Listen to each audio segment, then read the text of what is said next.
Meus irmãos, a paz do Senhor. Agradecemos a Deus por estar aqui essa noite. Vamos ler o capítulo 5 do Evangelho de Lucas, versos 1 ao 11. É um texto que rapidamente Deus colocou no nosso coração para poder ministrar aqui essa noite. Com certeza Deus tem os seus propósitos para realizar dentro desse texto da Bíblia Sagrada. Evangelho de Lucas, capítulo 5, versos 1 a 11, diz assim: Aconteceu que, ao apertá-la a multidão para ouvir a palavra de Deus, estava ele junto ao lago de Genezaré e viu 2 barcos junto à praia do lago, mas os pescadores, havendo desembarcado, lavavam as redes.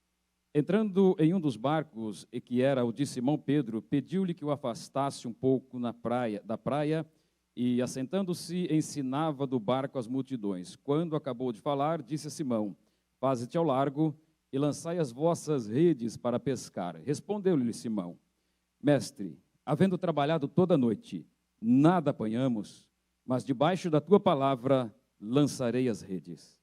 Isto fazendo, apanharam grande quantidade de peixes, que quase que rompia-se-lhe as redes. Então fizeram sinais aos companheiros do outro barco para que fossem ajudá-los, e foram e encheram ambos os barcos a ponto de quase irem a pique. Vendo isto, Simão Pedro lançou-se aos pés de Jesus, dizendo: Senhor, retira-te de mim, porque sou pecador. Pois à vista da pesca que fizeram, a admiração se apoderou dele e de todos os seus companheiros, bem como de Tiago e João, filhos de Zebedeu, que eram seus sócios. Disse Jesus a Simão: Não tenhas medo, de agora em diante serás pescador de homens. E arrastando eles os barcos sobre a praia, deixando tudo, o seguiram. Sente-se, por favor.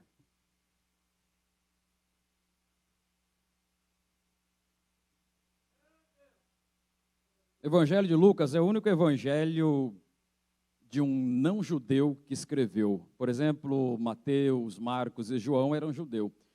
Lucas não, ele era grego. Era um médico por excelência da época.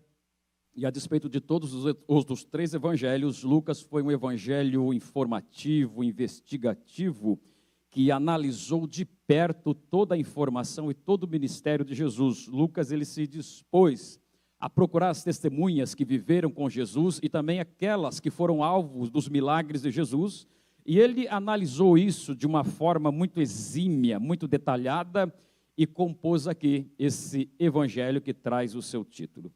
Meus queridos irmãos, em todo esse texto aqui que nós lemos, nós encontramos alguns atributos da natureza de Deus que estão inseridos aqui nesse texto. E nós encontramos entre todos os atributos de Deus, por exemplo, Deus, ele é amor, ele é justiça, ele é paz, etc. Mas existe um atributo de Deus que o identifica de todas as demais religiões e de todas as demais pessoas, que é a sua soberania. Se você analisou esse texto, a soberania de Deus está traçando as linhas desse texto em relação a essa pesca maravilhosa. Deus, sendo soberano, ele fez o que fez porque ele é Deus e acabou a história. Não há como nós explicarmos a soberania de Deus. Por que Deus é soberano? Ora, Deus é soberano porque ele é soberano por natureza. A soberania faz parte da sua personalidade. Deus não busca engrandecimento. Deus já é grande. Deus, ele é maravilhoso, ele é eterno e soberano, e Deus não precisa ficar dando satisfação para nenhum ser humano. Ele faz as coisas porque ele tem seus propósitos. O que ele fez aqui nesse milagre foi algo extraordinário. Encontramos aqui a soberania de Deus, a escolha divina, o milagre divino, aquilo que Deus realizou dentro desse texto. Por exemplo, nós temos aí essa escolha divina dentro desses 12 apóstolos que ele escolheu. E é interessante que dentro dessa soberania foram apóstolos escolhidos por Deus para operar os milagres de Cristo. E dentro dessa seletividade de escolha, a ótica humana jamais poderia escolher qualquer um desses 12 apóstolos, jamais. Todos eles tinham problemas, todos eles tinham dificuldade, todos eles tinham as suas imperfeições humanas, e não há como as pessoas melhorar os seres humanos de um grau de perfeição. A perfeição só vai existir depois da eternidade. Mas, por exemplo, nós vamos citar um exemplo rapidamente aqui, sintetizar tudo, em relação à escolha de Jesus, em relação a Simão Pedro, a André, a Mateus, a Marcos, a João. Por que Deus foi escolher esses indivíduos para operar os seus milagres, se eram indivíduos extremamente fora dos padrões da lógica, fora dos padrões que a sociedade exigia na época? Analisamos Pedro, um camarada sanguíneo, temperamental. Ora ele estava com o seu temperamento bom, ora o seu temperamento era explosivo. Você se lembra lá que estava no jardim do Getsêmani, e quando foram prender Jesus, Pedro tira a sua espada e tenta cortar a orelha de um camarada. Não vai atrás que a orelha caiu, a orelha ficou pendurada. Se você analisar o texto, Jesus não pegou no chão e colocou, como dizem os filmes, a orelha ficou pendurada. Jesus vem e coloca, ligamento se liga, veia estanca, tudo fica perfeito, sem marca de cirurgia, sem nada. Pedro era um camarada explosivo, mas a despeito da sua explosão, do seu temperamento sanguíneo, Jesus escolheu esse camarada para ser um canal das suas bênçãos, um canal dos seus milagres. E quer que eu te diga uma coisa, em relação à escolha divina, o ser humano, o Adriano, está cada vez mais ficando seletivo, ficando assim, eu gosto desse, eu não gosto daquele, e Deus ultimamente cada vez mais vai confundindo as pessoas para usar esses camaradas para operar os seus milagres. Não importa até que grau de imperfeição você esteja, se o teu coração é bom, se o teu coração está disposto a se humilhar em vários aspectos da vida, eu tenho certeza absoluta que a escolha divina te alcança para operar milagres. Irmãos, não é do intelectual que vem o milagre, não é do preparado que vem o milagre, é das pessoas que Deus escolhe justamente para confundir a ótica humana. Pois bem, depois que Pedro entendeu a dinâmica de Deus para a sua vida, ele passou a entender, se converteu depois, e chegou a um ponto na sua vida que disse assim: quer saber, nem sou digno de morrer como meu Senhor. Quando ele foi morrer, no ano de 64, pela ordem de Nero, ele disse assim: vocês vão me crucificar, tá ok, mas é muita dignidade para mim morrer como Jesus, me vira de ponta cabeça, porque eu não sou digno de morrer como ele morreu. Então Pedro desaparece. Nós temos outro exemplo de André. Por exemplo, André, irmão de Pedro, quando foi crucificado também, como ele aprendeu com Pedro e aprendeu com Jesus, quando foi crucificado, é o seguinte: não me crucifica como o meu mestre, me coloca em uma cruz diferente da de Pedro. Ele foi crucificado em uma cruz em forma de X, porque se achou indigno de morrer pelo seu Senhor, que o chamou para operar milagres e milagres extraordinários. Vou te dar um outro exemplo de Tiago, que foi irmão de João, que foi decapitado lá em Atos capítulo 12, verso 2, por ordem de Herodes. Nós temos outro exemplo de Judas Tadeu, que foi crucificado. Eu quero só te trazer a lógica de como a soberania de Deus escolhe pessoas para operar milagres. Por exemplo, nós temos Judas Tadeu, que foi crucificado na Pérsia, nós temos Filipe, que foi crucificado na Frígia, nós temos Natanael, chamado de Bartolomeu na Bíblia também, que foi esfolado até a morte. Sabe o que aconteceu com Natanael, chamado de Bartolomeu também?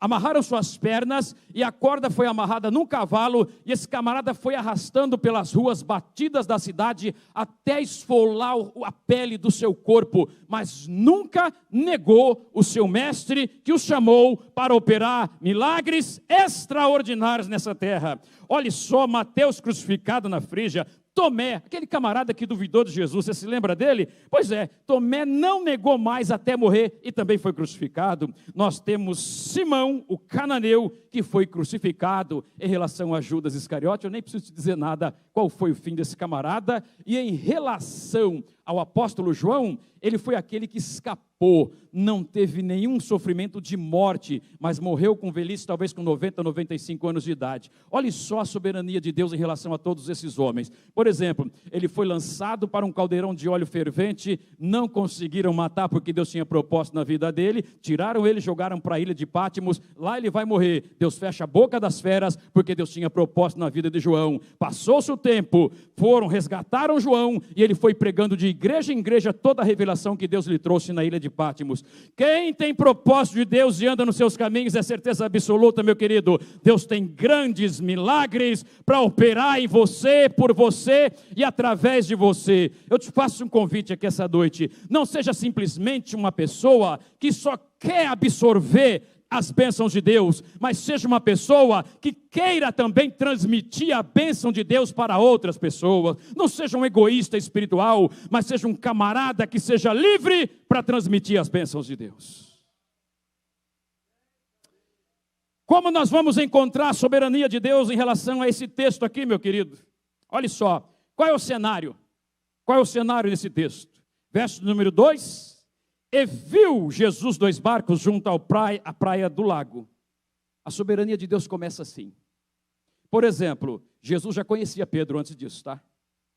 Jesus já conhecia o seu irmão chamado André. Jesus já conhecia também a Tiago e também a João, que eram 2 irmãos. Nós temos um cenário extremamente pintado na nossa memória. De um lado, nós temos uma sociedade de pescadores e de outro lado, uma outra sociedade. Temos um exemplo, nós temos Tiago e João, 2 irmãos, que são pescadores, e o pai deles chamado Zebedeu. De outro lado, nós temos uma outra sociedade de 2 irmãos, chamado de Simão Pedro e o seu irmão André.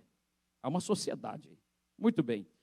Jesus já conhecia. Não pense que Jesus aqui no texto foi converter Pedro. Pelo contrário, já se conheciam. Qual que é a diferença então? Por que não estavam seguindo a Jesus? Para começar, para uma pessoa naquela época ser um seguidor de algum mestre, precisava ter um convite.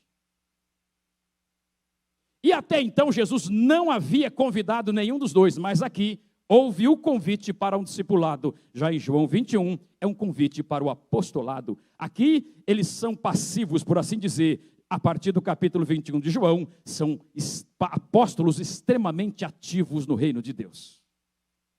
A soberania de Deus viu esses 2 barcos. No verso 2, na parte B, Bíblia para ser explicada, se observa que, havendo desembarcado todos eles, lavavam as redes. Ou seja, de um lado você tem a soberania na parte A do verso 2. De outro lado, no verso 2, na parte B, você tem o paradoxo de tudo isso daí. Ou seja, você tem um cenário de derrota. Você tem um cenário de decepção.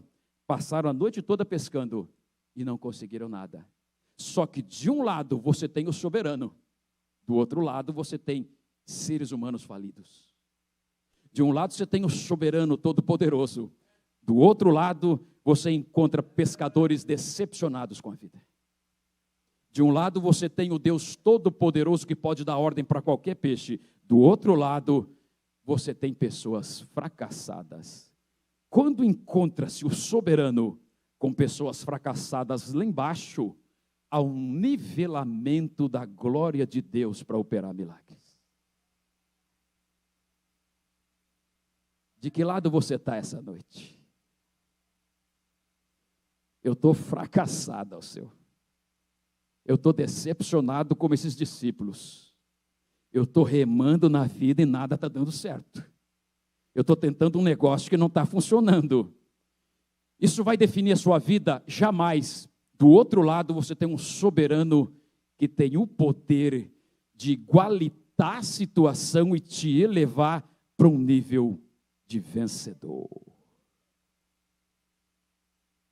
Quando o ser humano quer se igualar com Deus, achando que pode, Deus bate e faz ele descer. Quando o ser humano quer se levantar, achando que o seu talento resolve, ele quer se igualitar com Deus, Deus quebra ele. Quando o ser humano acha que o seu talento, seu dinheiro, sua capacidade, seja o que for, pode lhe trazer algum milagre, Deus primeiro vai derrubar esse camarada. Quem tem que estar acima dele? Sempre Deus. Sempre Deus acima de tudo. Porque lá do fundo a gente se levanta para poder receber um milagre que Deus já determinou para a nossa vida. O verso 2 é uma questão paradoxal. O soberano está presente. De outro lado, temos pessoas desanimadas. Temos pessoas decepcionadas com a vida. Afinal de contas, Adriano, pescamos a noite toda. Usamos o nosso talento. Usamos o nosso recurso. A nossa capacidade. E a coisa não flui. A coisa não dá certo. O que está faltando? A presença do Mestre, que está acima disso daí. Está acima da decepção, acima do fracasso, acima da derrota, para poder te elevar a uma posição que Ele quer, a uma posição de um vencedor em Cristo. Olha só, entrando em um dos barcos, que era o de Simão Pedro, pediu-lhe que o afastasse um pouco da praia e assentando-se, ensinava do barco a multidão. Primeira coisa que um camarada, se ele quer participar do milagre de Deus, você tem que aprender a ouvir o ensino de Jesus. Você tem que aprender a ouvir a mensagem de Cristo que Ele quer falar contigo. Há pessoas que estão orbitando e flutuando em todas as igrejas, porque quando se fala e prega, ensina um camarada, o que falou? Não sei, eu só sei que eu estou focado no meu milagre, mas você e eu não podemos pular a etapa.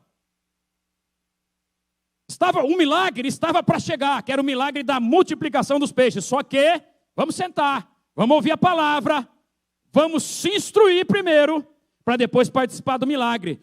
Não, ouvir não é comigo não, eu quero o milagre logo, eu quero participar do milagre logo. E essas pessoas muito afoitas e angustiadas, pulam as etapas de Deus na sua vida, e não recebe coisa nenhuma. Enquanto Jesus está sentado no barco querendo te ensinar, você já está em pé querendo sair logo.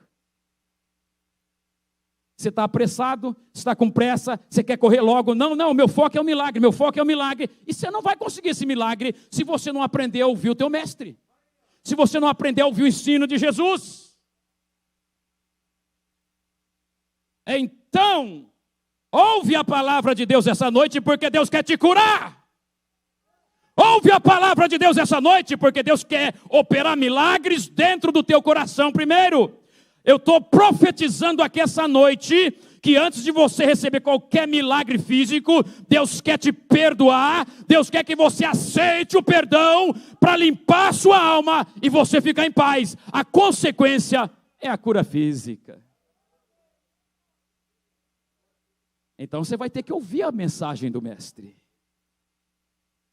Vamos ouvir, porque um milagre está chegando por aí. Vocês não sabem de nada, mas no cronograma de Deus vai haver multiplicação de peixe. Vocês não sabem de nada, mas se vocês ouvir, vocês vão ser abençoados ao ouvir e ao participar da multiplicação dos peixes. Quando acabou de falar, disse a Simão Pedro, vai para o fundo, volta de novo e tenta de novo. É assim, Adriano, tem pessoas que tentam uma vez só na vida e, não deu certo, eu vou para outra. Esse marido nunca vai dar certo. Essa mulher nunca vai dar certo. Esses filhos, para mim, nunca vai ser vitorioso. Quantas vezes você tentou na sua vida? Nesta bela noite, o mestre por excelência vem e diz para você, vai de novo. Vai de novo. Não, noite toda, já gastei dinheiro, já gastei recurso, já gastei tudo o que eu podia. É agora do milagre, meu querido. Você não percebeu o verso 2? Chegou no fundo, chegou na decepção. É agora que o milagre vai acontecer. É agora que vai acontecer aquilo que Deus determinou para você, que você não sabe de nada. Mestre, a gente trabalhou a noite toda. A gente é um experiente. A gente sabe onde está o peixe. A gente sabe a hora que tem que pescar. A gente tem o equipamento. A gente sabe de tudo. Só que tem uma coisa. Em relação a toda a circunstância que aconteceu na nossa vida, debaixo da tua autoridade, da tua palavra, a gente volta. A gente vai tentar de novo. Nós estamos cansados, estamos com fome, estamos famintos, a noite toda acordados, estamos moídos. Só estamos lavando as redes para encostar, para esperar a próxima pesca à noite. Outra coisa, jamais eles pescariam durante o dia, porque o foco deles era a noite. Porque eles sabiam que a maior quantidade de peixes era à noite, não durante o dia. Num belo dia aparece ali de manhã o mestre da Galileia. Estão fracassados, né? Vocês estão na lona, né? Acabou o recurso, não é? Vocês chegaram no ponto que eu queria. É nesse ponto que eu vou executar o meu milagre. Uma pessoa que está abastada, que tem recurso, meu querido, nunca teve problema na vida, esse camarada não é muito alvo do milagre de Deus. Agora o camarada, quando chega no fundo do poço, tentou tudo na sua vida, nada deu certo. Agora vai depender de você. Porque se Simão Pedro talvez fosse igual a você, ele não ia mais. Quê? Esquece. Não vou tentar mais não. Vou tentar outro negócio. Vou tentar outro comércio.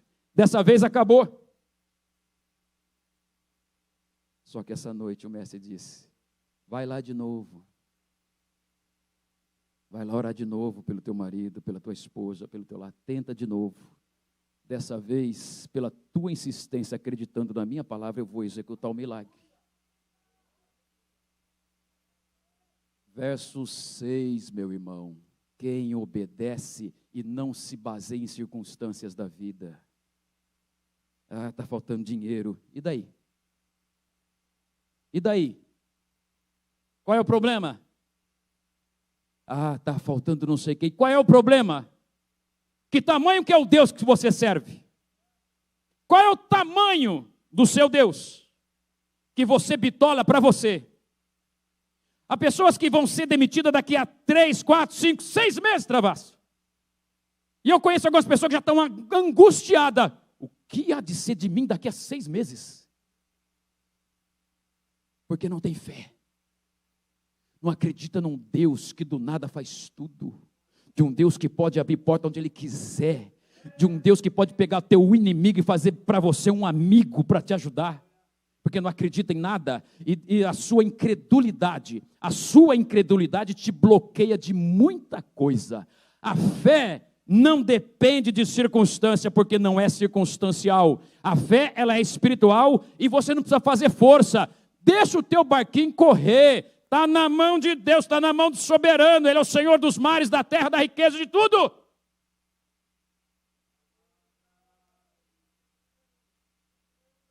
Há pessoas que Deus fecha a porta, sabia? Sabia disso? Há pessoas que Deus fecha a porta. Sabe por quê? Para Deus saber aonde está a fé dela. Há pessoas que paulatinamente, gradativamente vão se fragmentando e Deus vai dizendo: claro, pode baixar tua bola. Soberano é eu, vai para o vale. Fica lá na toalha branca no fundo.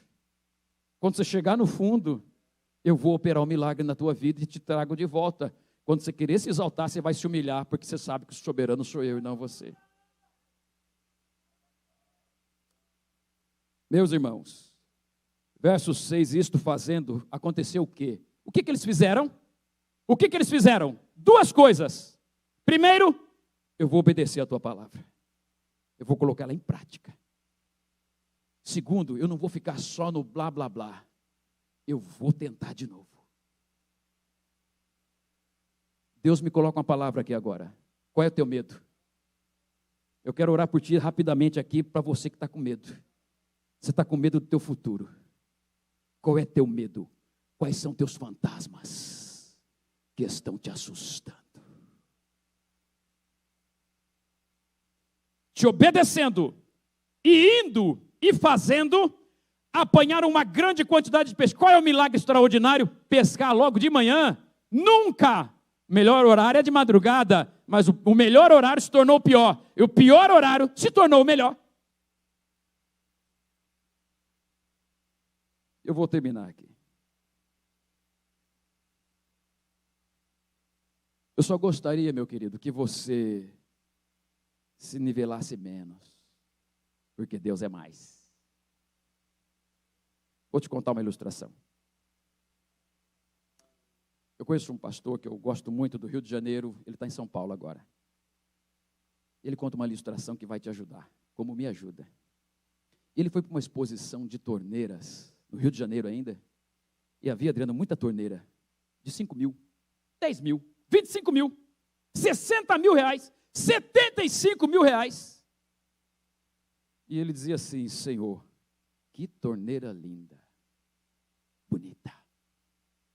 Deve ser uma mansão aonde vai essa torneira, quem for comprar. E ele começou a fazer uma analogia com seus botões do cérebro. Essa torneira é tu. O Senhor é essa torneira. Porque a torneira chama atenção para quem passa no estande. Tu é essa torneira. A água que passa por essa torneira, Senhor, é o teu Espírito Santo. Senhor, onde é que eu fico nessa história? Uma voz falou para ele assim: ó, você é o cano que fica atrás da parede. Você é o cano que fica atrás da parede. Quem tem que aparecer é a torneira. O cano é só um canal que passa a água do Espírito. Então você e eu essa noite vamos baixar nossa bola, menos para todos nós aqui, a começar por mim, menos para mim, porque todas as vezes que eu vou me abaixando, Deus vai operando o milagre, Deus vai realizando as maravilhas na minha vida, e eu vou sempre engrandecendo. É para a tua glória, vai para a tua glória, é para o teu louvor, é para a tua honra. Abençoa, não é para mim não, é para a tua glória, é para o teu louvor, para a tua magnificência, para a tua bondade, porque tu é o grande, tu é o soberano. Aleluia!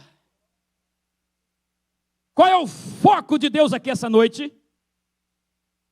Tentei de tudo ao seu, não está dando certo, porque quando você tentar se exaltar, Deus vai te humilhar. Ele é o soberano que ainda opera milagres. Outra coisa, meu querido irmão e irmã, milagre não é para te encher não, tá? Você é o cano atrás da parede. Baixa a tua bola, fica quietinha, fica quietinho aí. O milagre não é para te encher não, não adianta pegar o lugar da torneira. Por que Deus operou esse milagre aqui? O específico aqui, nesse milagre, foi para Jesus confirmar a chamada dele na vida dos apóstolos. O desafio desse milagre, Deano, é o último verso. Pior ainda, largaram tudo. Agora que eu testo vocês, ou os peixes ou as almas, ou o meu reino ou o reino de vocês. Há muitos peixes aqui, centenas deles. O que vocês vão querer fazer? Vocês vão querer vir comigo? Ou vai seguir a carreirinha de vocês? Esse milagre foi específico para Jesus testar a convicção da chamada dos seus apóstolos. Aonde eu quero chegar? Todo milagre que Deus opera, meu querido, não é para uflar ou inchar o coração de nenhum ser humano. Todo milagre que Deus opera, ele é para suprir a necessidade de uma pessoa. Deus nunca opera milagre para exaltar um ser humano. É simples, simples, simples. Deus faz isso para poder suprir a sua necessidade. Eu tenho minhas necessidades. Quais são suas necessidades? Nós vamos orar daqui a pouco. Agora, não te esqueça disso, que a mensagem está centralizando nesse texto. Tentamos a noite toda. Está dando tudo errado. Mas nem pelo fato de estar dando errado, não quer dizer que Deus está contigo. Nem pelo fato das coisas estar dando tudo errado na sua vida, não quer dizer que Deus vai operar um milagre na tua vida. Pelo contrário, o milagre está chegando. O milagre está chegando justamente no meio de todas essas circunstâncias da sua vida. Se põe em pé, por favor, meu querido.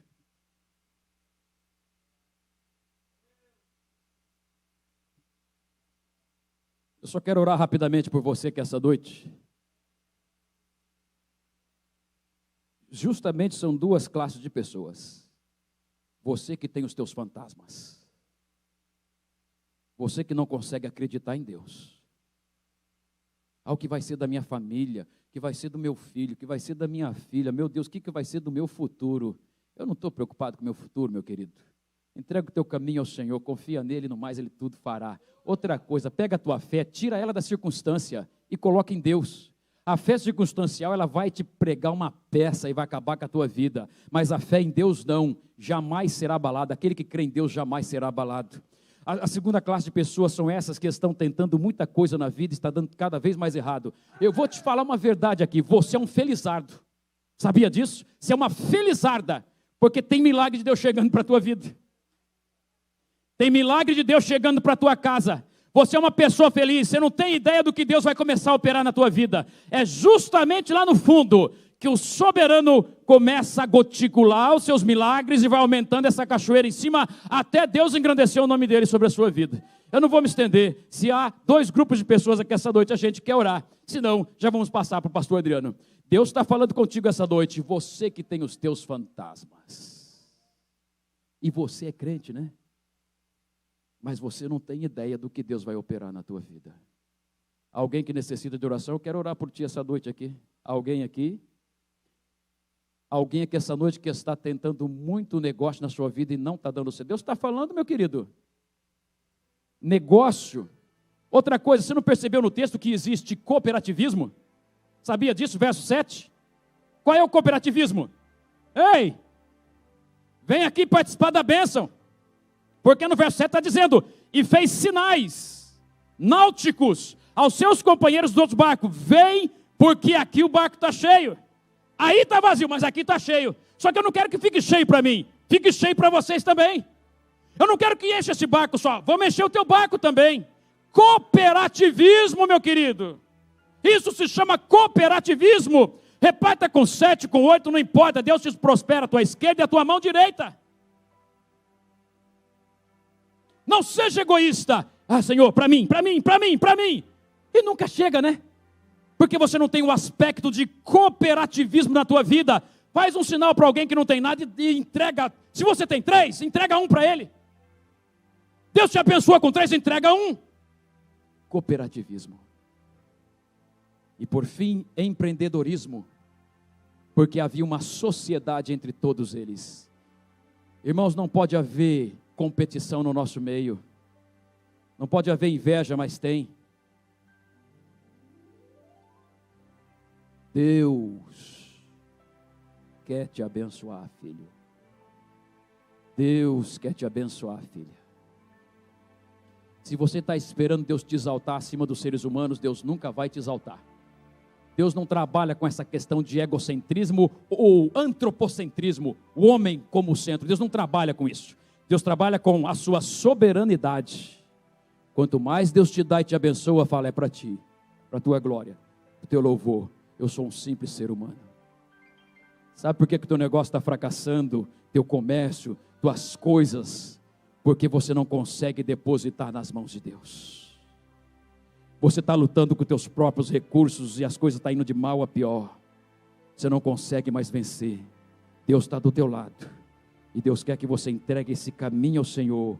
Confia nele e no mais Ele tudo fará. Reparta a bênção que Deus te deu, meu querido. Reparta os milagres que Deus está fazendo na tua vida. Reparte o talento que Deus está colocando na tua vida.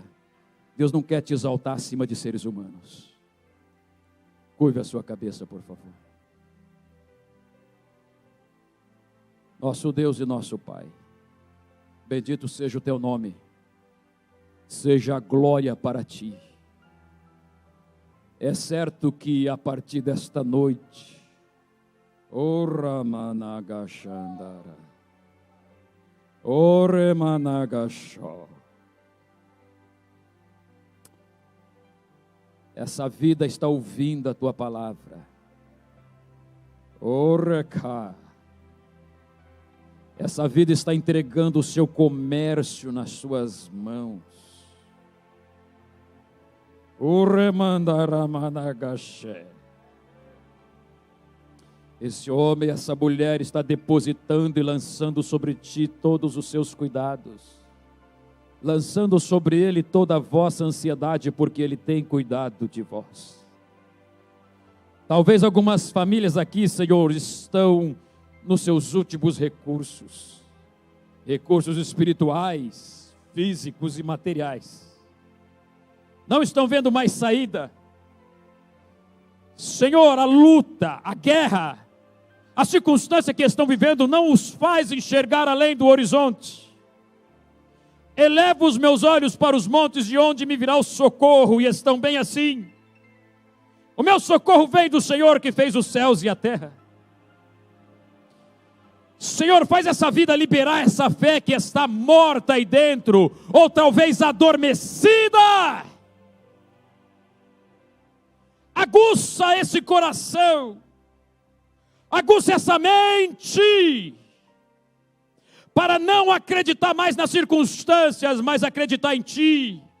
Esse homem está tentando, Senhor, muitas coisas, e essa mulher, e não está conseguindo vencer, mas são pessoas felizes, porque o Teu milagre se aproxima delas a partir dessa noite. Move a Tua mão, move o Teu poder, move a Tua soberanidade. Mostra-te que Tu és o Deus soberano e eterno, e que a glória é Tua, o poder é Teu, a majestade te pertence, e que a última palavra está nas Tuas bocas, Senhor. Quem crê diz amém.